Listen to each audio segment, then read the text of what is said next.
Alright, what's going on, guys? Trev back again, here to bring you another video. This one's going to be doing another Walking Dead video for today, leading up to the 6th episode for The Walking Dead Season 9. In this one, we're going to give our thoughts, now that it's been a few days since the big episode, whether or not The Walking Dead Season 9, Episode 5, What Comes After, Rick's final episode, is the best episode of the series.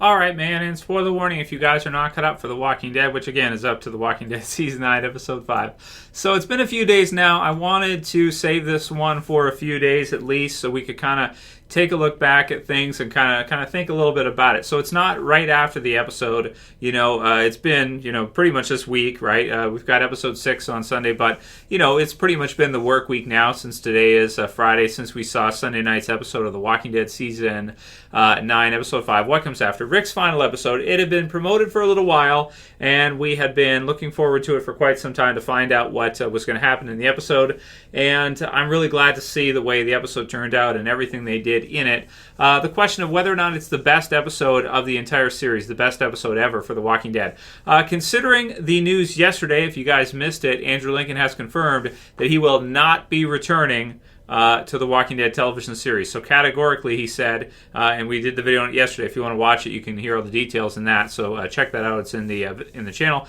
and I'll have it in the end screen videos for you guys here on what he said about the possibility of him ever returning to the Walking Dead series. And since we know now that that's not going to happen, according to what he's saying, we will not see him again in the Walking Dead television series version. And as such, I mean, what does that do in terms of that episode? I mean, I think it just elevates it even more, right? This is not really a fake-out death type of episode, even though, we've kind of joked about the helicopter being sort of a flying dumpster and it being kind of similar in some ways to the Glenn situation where he got kind of the fake-out death and then ended up surviving afterwards, even though he thought he was dead. And they did kind of mess with us a lot in this episode, going back and forth on it, where he runs into them on the bridge and he's okay. Oh, no, he's having a nightmare again. They're not there. And then he goes on further. And then, they kind of go back and forth, and in the end, it looks like he's dead. They cut out the episode. The timing makes you really nervous because it feels like the episode's over, and then it turns out to be extended, and you turn out to see the scene with Jadis and the helicopter and everything, and we get a clear understanding that he has survived this one, right? So, fantastic stuff. In terms of the emotion going through this episode, watching this episode through, I would have to say this one is more of an emotional roller coaster ride than any episode of The Walking Dead prior. Some of my favorite episodes of The Walking Dead, like Too Far Gone, No Way Out, the season 7 premiere, being very brutal and everything, and there's been some No Sanctuary, been some really high moments for The Walking Dead, some high parts throughout the series where you just got some episodes that were like, just amazing episodes that just really just brought it in. Were very climactic and were episodes that even by themselves could maybe stand alone as like a movie, or a few episodes as a movie, and you wouldn't be disappointed at the end when you left the theater. I mean, if you're watching like No Way Out and you see that thing through after all the build up and everything, like it's freaking amazing, right? So there have been some incredible episodes of The Walking Dead, absolutely incredible. But the fact that this is the last time we're ever going to see Rick, the fact that they had, they had a little bit of everything in this episode. You like the zombie herds? You want to see a huge zombie herd? We saw probably the biggest one ever in season 6, near the beginning of that season, right? But you got a herd that was somewhat felt, proportionally, the same kind of size because they're all after Rick and he's by himself, right? And things don't go well for him, obviously, and he gets kind of stranded on the other side of the bridge, and he can't really run anymore. He's basically passing out, and he's starting to fade, right? So, man, this episode was just from beginning to the end was absolutely crazy. The hallucination sequences were something that I never thought we'd ever see, again. I mean, considering the fact that they were able to get Scott Wilson, Herschel to do one, and of course, him no longer being with us, considering the fact that John Berthal was willing to return as Shane, which a lot of us thought that probably never happened because he's so busy with his other projects and stuff. He's the goddamn Punisher, for God's sakes. And then also that they had Sonequa Martin Green, not to mention her as well, too, with Star Trek and everything she's got going on.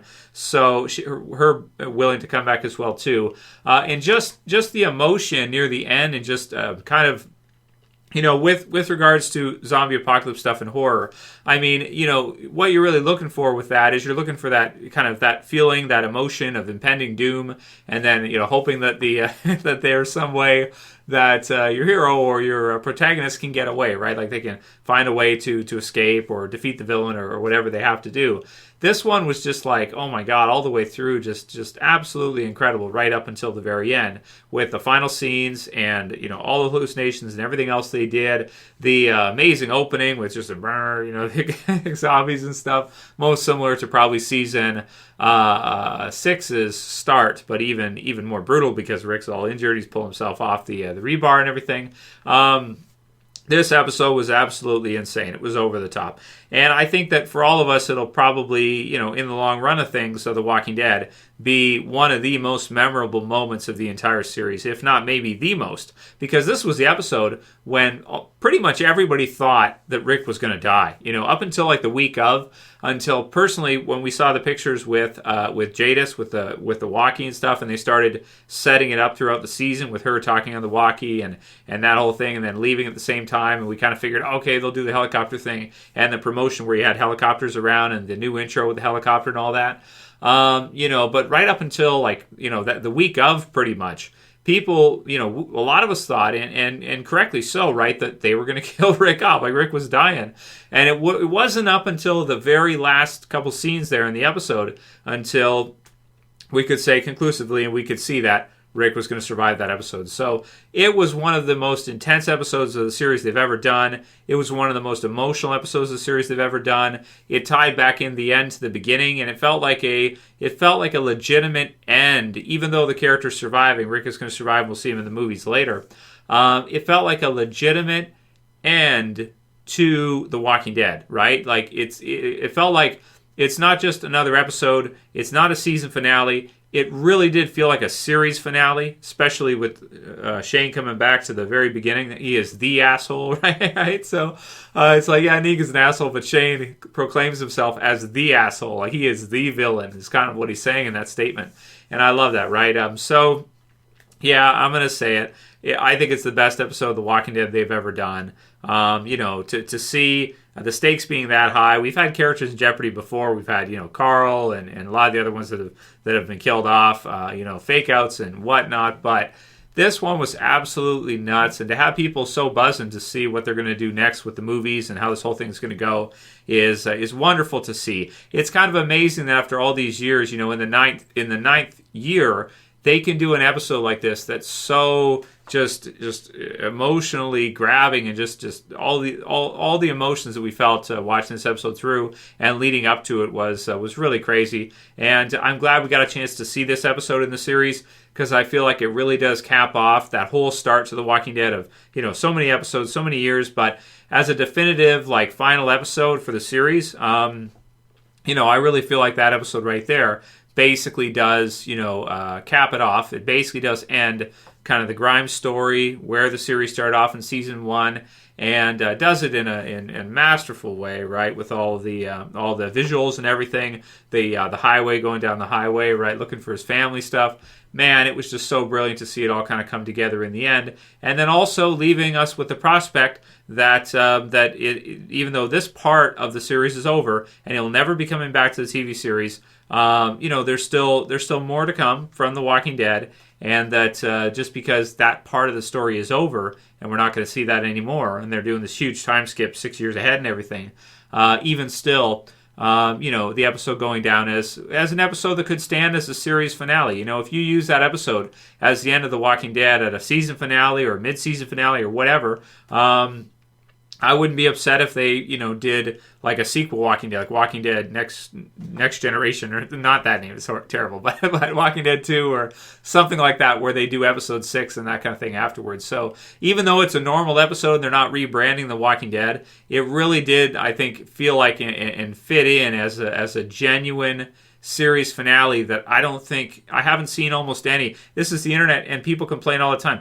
I haven't seen almost anybody complain everybody loves the episode. And that's almost never happened, right? Even in Too Far Gone and even in No Way Out, in these big episodes, or the season 7 premiere, No Sanctuary, there was always, you'd always have some people that really didn't like it. But this episode, after seeing this one, it's like everybody just loved it and is happy that we got a chance to actually get to this point, and the series was able to do this type of episode for us, and then also kind of reinventing itself to see what it's going to bring to us in the future.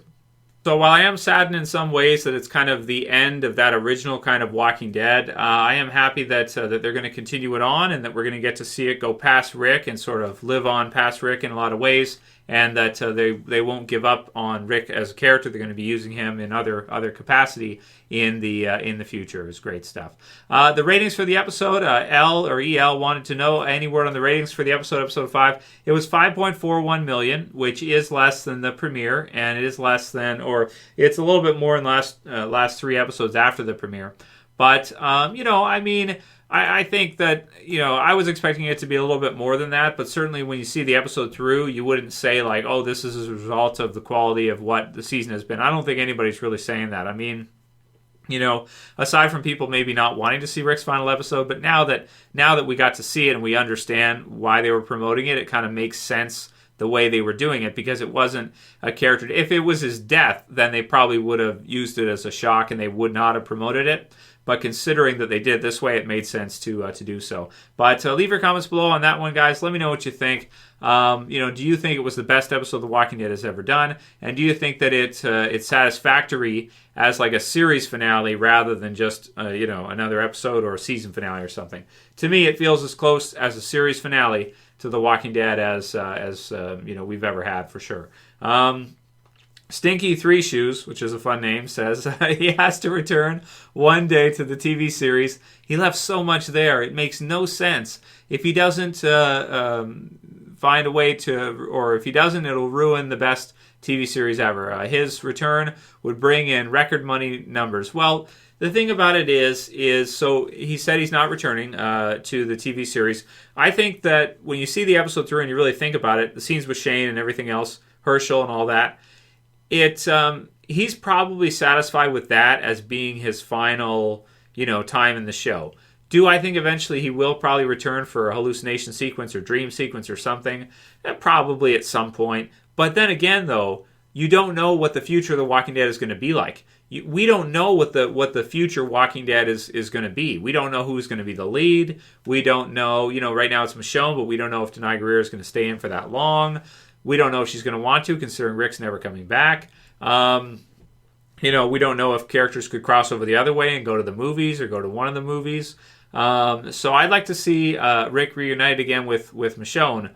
But again, that's years away from now. And by the time we get to that point, if we get to season 12, 13, that kind of deal, the original TV series, we don't know what kind of state the characters will be in. We don't know if maybe eventually Michonne might move on or something like that. If she thinks Rick is dead and has been dead for 6 years in terms of, just the nature of it. I know a lot of us wouldn't like to see her move on to another relationship or something, but if he's been gone for 6 years, add on another few years and, we'll have to see what happens, right? We don't know how it's going to fit in and how that's going to make sense and how the story is going to change in the next few years too, and which characters are going to take over as leads. One thing I did want to say about it being the best episode ever, I still feel like, what would have been really cool? The Sasha scene was decent, everything like that. I didn't have a problem with that. I liked it. But if they would have had Chandler Riggs return as Carl for maybe one last scene somewhere in there, I think that could have been really good. I don't know what you do. I don't know how you do it. But if they could have done just like one, that would have been really cool to have him come. Maybe that come back. That might have put it like over the top even more. But I'm satisfied with the cast and crew they did get to come back. I'm sure that was plenty hard enough to manage on its own. But one Carl scene in there in Rick's finale episode really would have been cool. I really wonder why they didn't try to do this. It's very strange. I'm not sure why they didn't try to do it. You guys, you see what I'm saying? Like, leave a comment below about that one too. Would you have liked to have seen one scene in that final episode for Rick with Carl? And who knows? Maybe in the movies we'll see something. I don't know.